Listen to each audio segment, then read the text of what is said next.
G'day and welcome to the GameFace Footy Show SFNL Division 2 edition. I am Russell Robertson, your host, joined on the couch by two superstar football people. We've got Chris Thompson over there to my far left, and we've got Will Hunter right next to me. How are you guys? Good, mate. Yeah, yourself? Not as pumped up as me by the sounds of it. No, not bad, mate. Not bad. Pretty excited to be here. I noticed the new addition to the set. Got some greenery in there. We're breaking budget here. We've just gone down to Adair's and we've bought ourselves a little bit of a pot plant. Things are going well on the GameFace Footy shows at the moment. Will, as you know very well. Absolutely. And it's all going well out there at the moment because football is back. It all starts. Are you excited, boys? It's been a long pre-season, but we waited a long time, so round one this week, really keen. No doubt for you, Tomo. You've been working hard with your Springvale boys out there. How are they shaping up, mate? Give us the yeah, we're looking all right. Yeah, we're fit. We're ready to go. Yeah, as I say, a long pre-season. The guys are ready to go. So we're improved our list on last year. We'll leave it at that. Yeah, well, they should be pumped up, Will. They won a premiership last year, so no premiership hangover for these guys.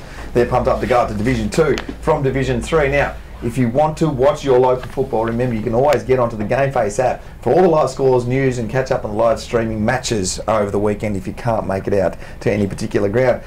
Will and John to head up match day coverage for us here on the GameFace Footy Show SFNL Division 2. Boys, are you excited for that? What are you going to be bringing us this year?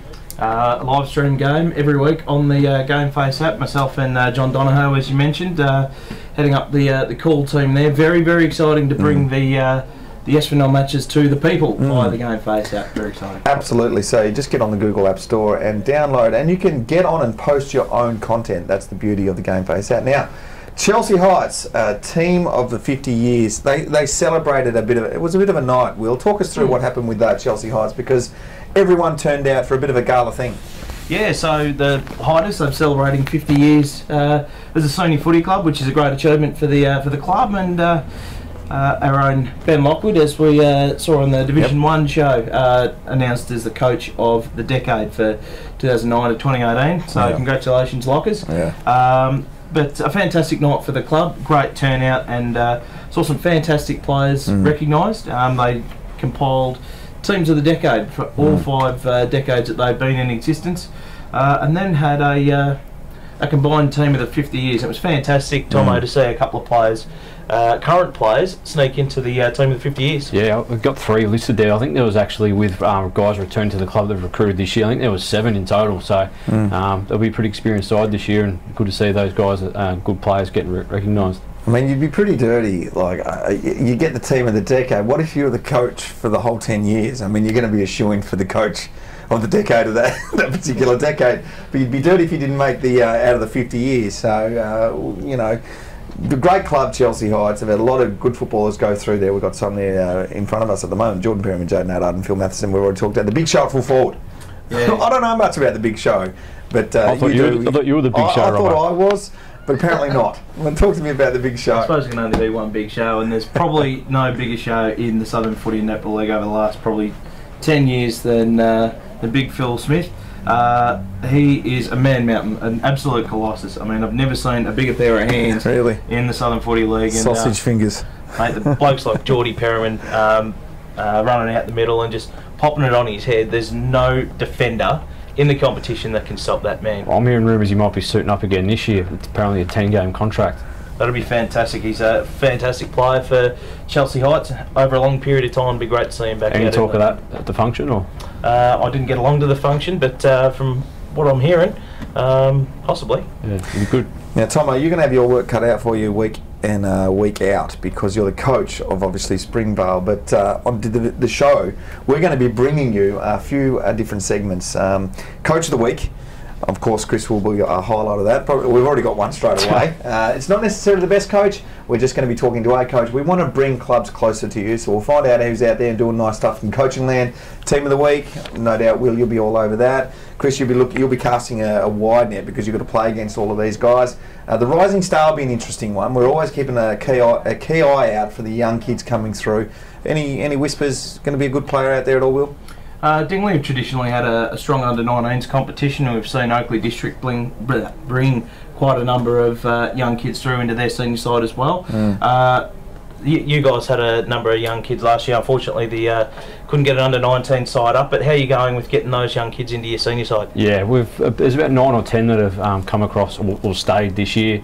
Some are lost to footy, and a couple have gone elsewhere. So pretty happy with what we got there. And St Kilda City obviously strong in the under-19s as well, but we'll focus on a few of the clubs that have these really good young players coming through, not just in the 19s, but just some young kids playing some good solid senior footy as well.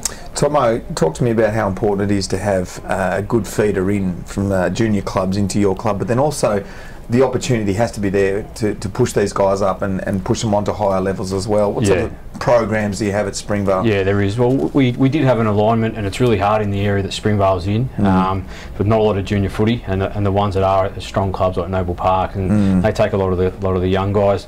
We had an alignment which has unfortunately fallen over for a few reasons. But we had a guy, Jake Bakes, who we pushed through from our 19s last year. Played in our senior premiership. We pushed him on to play VFL, and he's now on the development list at Box Hill Hawks. So that's great for Springvale and great for Jake. You love those success stories, Will, don't you? Yeah, absolutely. And he also forgot to mention he was under-19s interleague captain as well, Jacob Bakes, and yeah, a fantastic young player and definitely one to keep an eye on. Awesome. 2019. Awesome. Now, Chris, you like a burger, firstly? You don't mind a burger? Don't mind a burger? Yeah. No, he doesn't mind a burger. You're probably better off sending it this way, yeah. I'll tell you your way first, though, because we're going to be running a segment this year. It's going to be the Burger Comp. Now, we know cafeterias all over this great wide land at football grounds run a pretty good show. They'll do a dim sim, they might do a good bucket of chips. It depends on how good the fat is in the vat there. But burgers have become the thing. You know, you get the barbecue on the side, onion to burger ratio, you know, got to make sure it's all good. What constitutes a good burger for you? I don't want to be biased, but Springy Burger's pretty well renowned come finals time. Really? David Hall and the boys have been practicing it for years, and I reckon they've just about got it mastered down there. Will, have you partaken in a Springvale burger? Numerous times. You know, when assessing, you know, finals venues for the Southern Footy and Netball League, a key consideration for the selection committee is the strength of the burger and how good their burger is, and I guess that's one of the reasons why Springer Districts have been the host of the Division 1 final series for years and years. Their burgers are tremendous. Yeah, very, very good. They do a good job down there. They do. All the chefs are claiming it's the reason why Springvale won themselves a premiership last year. It was on the strength of their burger. All right, so we are looking forward to football this weekend. It's all back. We're talking to coaches, we're talking to players all year round, and this week, Will, you got out and started the ball rolling with the captain of Murrumbina, Mitch Walder. How'd that go? Fantastic. He's one of the nicest blokes in the Southern Footy League, obviously a great player, has been for a long, long time. Unfortunately, his year didn't end particularly well, with injury putting a dampener on it and a premature end to his season, but yeah, I caught up with him recently at training, and this is what he had to say. So one of the stars of this Murrumbina side is the captain, Mitch Walder. He joins me now. Mitch, how's the pre-season been, mate? Oh, it's been fantastic. The numbers have been good. The energy's been up, especially with the Colts team coming in this year, which has been fantastic for our club to really refresh the place. And the women's team with the numbers have been up from the last 2 years, which is something that we've, you know, to build upon, which is great. Look, I think all across the board, we've identified where we needed to, you know, plug some holes, even on and off the field, and it's starting to sort of see in the first few weeks of pre-season. So what you do is a little bit different to most of the footballers in the Southern League. What do you do? I work for myself as an illustrator, commercial graphic artist, and I paint big murals as well. So I'm in the creative realm, as you would say. Yeah. Bit different to most of the tradies that run around in the Southern League. It seems like a pretty interesting profession. Yeah, it's a bit different to everyone else, but I think I'm very lucky to do something that I enjoy immensely. So yeah, really proud and happy to have the combination of art and footy. Yeah, it's been interesting. Yeah. Fantastic, and that's what it's all about. Just finding out a little bit more about these footballers. You see them out on the ground, but do you necessarily know them as a person? And Mitch Walder there, talking a little bit left field stuff, a bit of an illustrator. Yeah, he's there's not too many of those running around in the Southern Footy League. Most of them on the tools and done by 3 o'clock, and off-site when it starts raining or gets over 30 degrees. So yeah, different sort of profession, but yeah, he does a really good job, Mitch, and yeah, as I said, a fantastic fella, great to chat to, and who knows, by the end of the season he may very well be the Premiership captain. Absolutely, and let's just move straight into that, the season preview. We've got some new teams. Chelsea Heights, obviously Springvale District's coming up in Div 2, and Heatherton. Let's dissect these clubs. Let's start with Springy District, shall we? They're the big improvers, tipped by many to be the big improvers, I guess. How's it looking at your end? Oh, that's the plan. We don't really know. All we do know is we've improved our list on last year. We brought in some young guys, and that was on purpose. We want to be young and fast and play an attractive brand of footy. So how good we are, we'll find out pretty soon. Who are some of the key young players that you brought in? I saw a couple from Oakley Districts have made their way across. Yeah, Liam McCabe's come in. He's a shooting star award. He's a small forward. Brody Letter's a wingman / half-back. He's really fast and played TAC Cup and plays a good brand of footy. Also, big Wettering as well. He's a key forward, 193 centimetre. Really big football build. I reckon he's going to have a good year. Yeah, fantastic. And Chelsea Heights we spoke of before. Great club, an unknown quantity coming down from Division 1, not the greatest season for the Hiders, but they picked up a couple of handy players as we saw off the top. Jaden Haddard, key one, Brad Gilder from St Paul's, Premiership player last year. How do you think they'll go? I think they'll go well. I think they're flying under the radar. I expect them to make the top 5. Got some really experienced players in there, and they're my big improver, but they're the one to watch this year. I think some real experience. So whether they can go well with their injuries and stuff like that, with most of the guys probably being over 30, if they can all stay on the park, they're going to be a real good side. We'll talk about Doveton for a minute. I know I'm a little bit biased because obviously I played a bit of football there, but they're always pretty active when it comes to recruiting players, and they have done over the last couple of years. Bit of a turnaround for that club. We're always seen as a Div 3 poor performer. No one really wants to go there, but they've been able to recruit a couple of key position players for 2019. What have you made of that? Yeah, absolutely. They've obviously strengthened their forward line with big pivot right coming in, so I can imagine there'd probably be some jostling for prime position between you and he this year. Is there only room for one ear or two? Well, ego-wise, maybe not, but certainly playing out in the ground, I won't be out there as much as I used to be. I'm 40 years old, Will. You know, I've just got good nick for 40. Not too bad. Not too bad. I'll be looking more to those burgers at the at the cafeteria. How do they go at Doveton, by the way? Not too bad. You know, actually not too bad. They're doing, you know, like most football clubs. What I really love about suburban football at the moment is they're looking for a left field thing. You know, they're making it more of a family atmosphere. You know, they're doing the jumping castles. It's not about the wet hill anymore as a ways and means to make money, and all football clubs, I know Springvale will probably be doing the same thing. How would you get families down to our football clubs? It's really, really important. Big improvers and sliders. Hard to say. Springvale, obviously you were very concentrated on Div 3 last year and what was going on there, but you've got Caulfield round 1, so you're keyed up for that. Who do you reckon is going to be, both of you, the teams that are to look out for, and who's probably going to be the team that's going to drop off? Yeah, outside of the obvious, like I said, I think Chelsea Heights are flying under the radar. In terms of a slider, I don't think there will be one. So I think the stand's going to improve, and there's only 5 spots up for grabs, and there's probably 8 or 9 realistic, genuine chances of taking those spots. So I don't reckon there is a slider. We haven't seen too many, I guess, over the years, Division 3 premiers making that jump up to Division 2 and doing really well. Doveton Eagles last season, the obvious exception.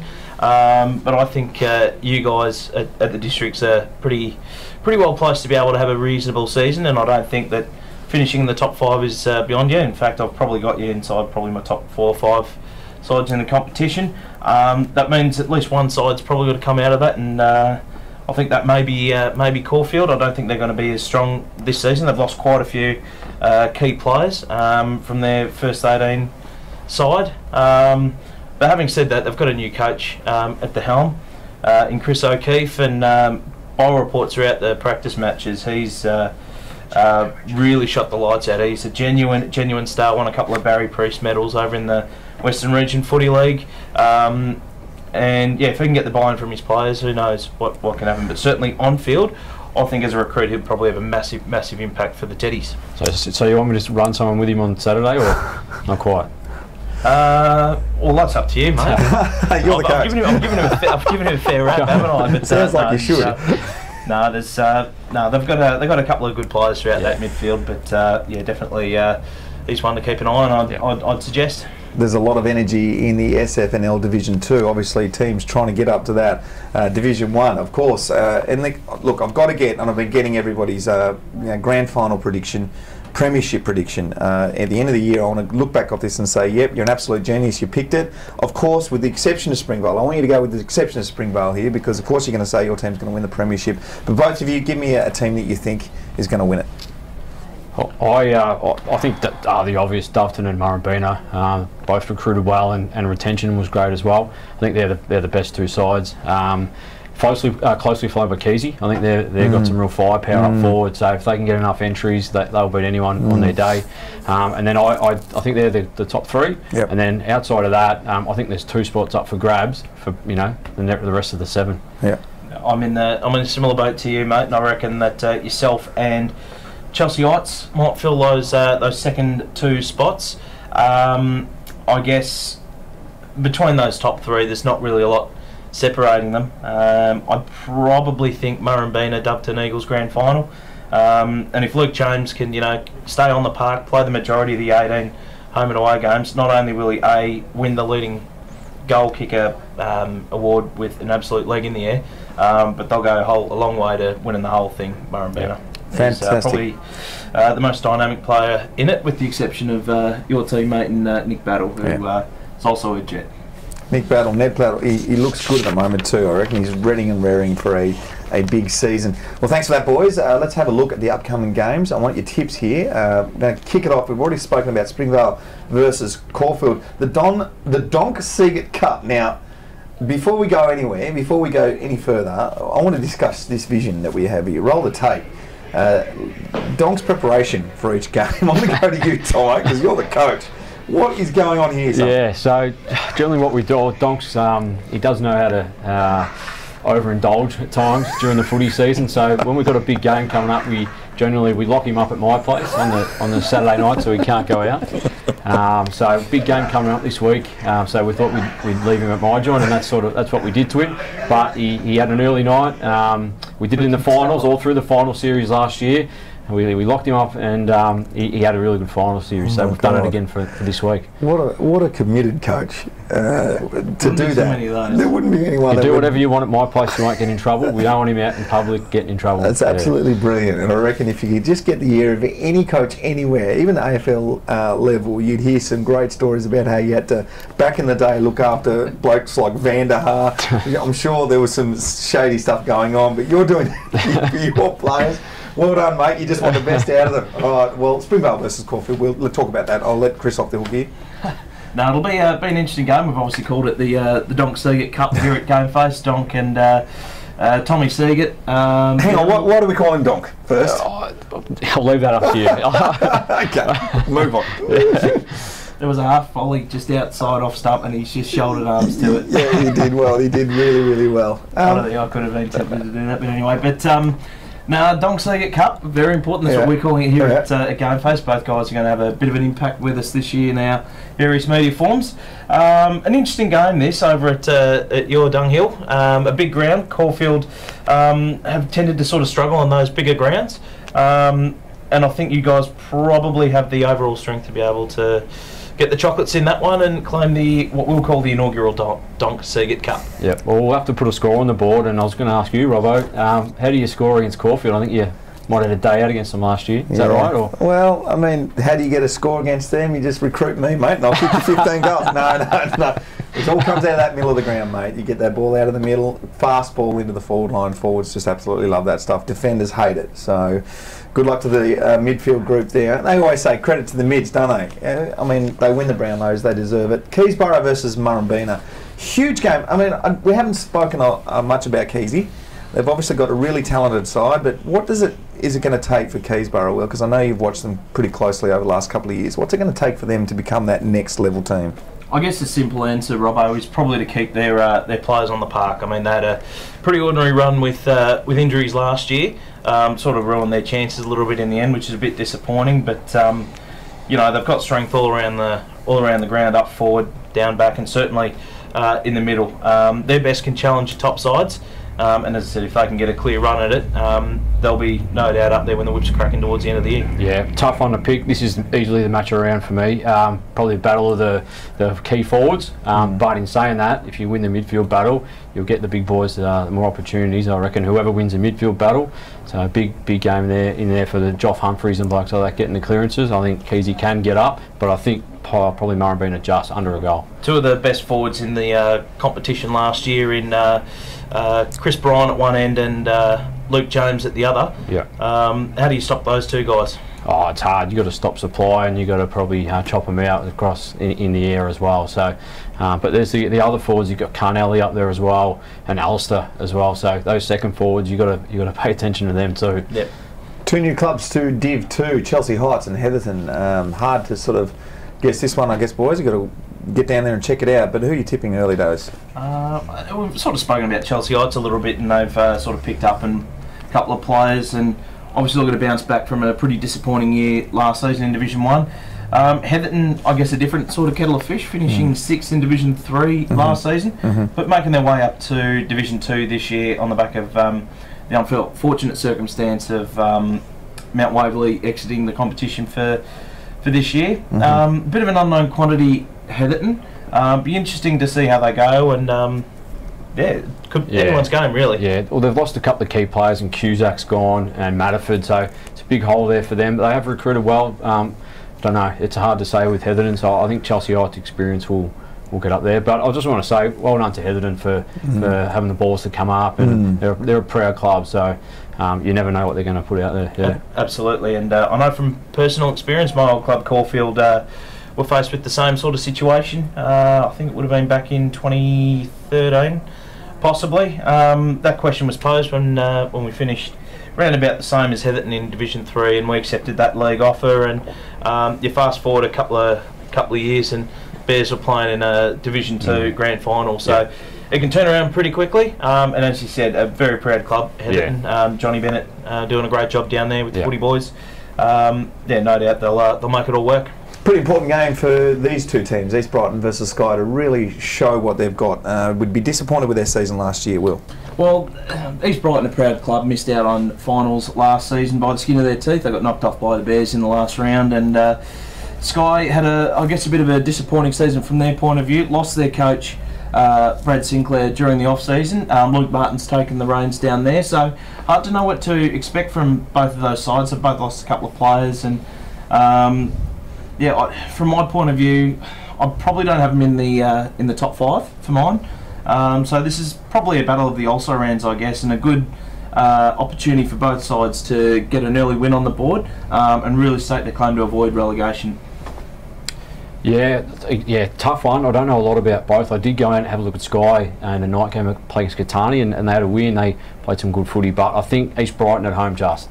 All right, we'll move on to the last game of the round there, Doveton versus Hampton. My boys Doveton obviously coming off a disappointing season last year, not to get the GF, which was probably looking like a bit of a shoe-in, but anything can happen on grand final day. Big test for the Hammers, Will. Yeah, huge. Doveton obviously being one of the benchmark teams in this competition. The Hammers have recruited pretty well, must be said. A couple of guys from YCW in Lou Roberts and Brad Holmes, and they're pretty confident, pretty bullish about their chances this year, and as they should be, because they've got a pretty good list. But I think the Doveton Eagles might have their measure in this one. Especially on the big ground out at Power Road. Yeah, well, it's a perfect first up hit out for Hampton. They've publicly declared that they think they'll finish top 3. So to play, the best side or one of the top 2 sides in round 1 will be a good gauge to see where they're at. I think they can give them a run, but I think Doveton would just be too good. All right, well done, boys. That's been the show. Footy's coming this weekend. We wish you all the best. Chris Thompson down there with the districts. Hopefully you can get a W next to the name, round 1. That's always what you want as a coach, just to ease those nerves a little bit and go on to the rest of the season. Will, you'll be out there watching all the games, and you're going to report it back to everyone You're a GameFace. You excited, mate? Looking forward to it, mate. And especially the Donk Circuit Cup that we keep bringing up, and no doubt Donk will bring his best form come Saturday. We've already seen he's been carb loading, so he'll be ready to go come 2 o'clock Saturday. Well, there you have it. That's been the GameFace Footy Show, Southern Football Netball League. Thank you to all of our wonderful sponsors here. We appreciate your assistance. We'll see you next week on the GameFace Footy Show, SFNL Division 2.